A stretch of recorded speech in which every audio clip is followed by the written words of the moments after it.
à Morestel, de nouveau un village magnifique, somptueux dans le Dauphiné.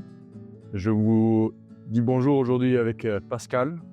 Pascal, j'aimerais bien te poser la question, comment ça se fait que tu es ici aujourd'hui avec nous? C'est jamais le hasard, en fait. Moi, pour me présenter, je suis un Lyonnais. J'habite dans le centre de Lyon et j'ai participé à la messe à Saint-Bonaventure. Et à l'introduction de la messe, le frère Félix, j'ai entendu un appel. Il m'a dit venez sur le chemin. Et j'ai une semaine de vacances. Et là, je me suis dit que c'était cet appel que je devais recevoir. Et pour prendre l'image, notre âme, c'est un peu comme un vase. Et je me suis dit, ce vase, je vais le laisser remplir pendant cette semaine, au moins avec cet appel. Et depuis, je marche avec nos amis italiens sur ce chemin et je vis des choses incroyables où en fait, on peut se dire, mais partir comme ça peut sembler un peu fou et finalement, avoir confiance en Dieu.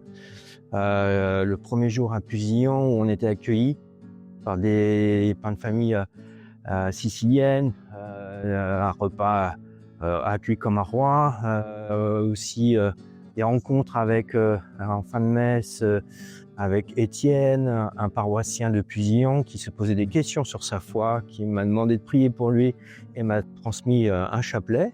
Et donc c'est ça que je vis.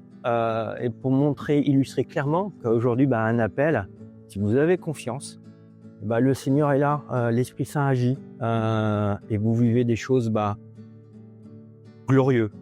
Donc je suis ravi de partager ça. Merci. Pour nous, c'était vraiment une joie de rencontrer Pascal avec cet enthousiasme qu'il avait pour marcher et c'est vraiment une joie de t'avoir avec nous.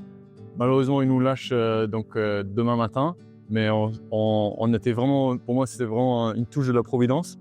Une autre touche de la Providence, c'était vraiment l'accueil ici, particulièrement par les sœurs. On a été accueillis par une communauté de sœurs qui est âgée. La plus jeune avait 80 ans, la plus ancienne avait 104 ans. Et de voir la joie qui propageait, la joie d'avoir donné leur vie pour le Seigneur à la manière franciscaine. Et comme bon franciscain, on a beaucoup ri. Et pour moi, jeune franciscain au début de mon chemin, c'était vraiment un beau signe que c'est une vie faisable et joyeuse pour une vie entière très longue aussi, ça, c'est épatant, 104 ans. Et aussi l'accueil ici à la paroisse, c'était vraiment chaleureux. Un diacre, Jean-Marc, nous a ouvert les portes et nous a accompagnés. Et donc pour moi, vraiment une journée tout bénie par le Seigneur. Et vous entendez les cloches, donc pour nous c'est le signe qu'il se fait tard, le soleil se lève, il faut qu'on l'évite un maximum. Donc on se revoit à Berrier-Cordon où on va arriver ce soir. À très bientôt et en route avec Saint-Antoine.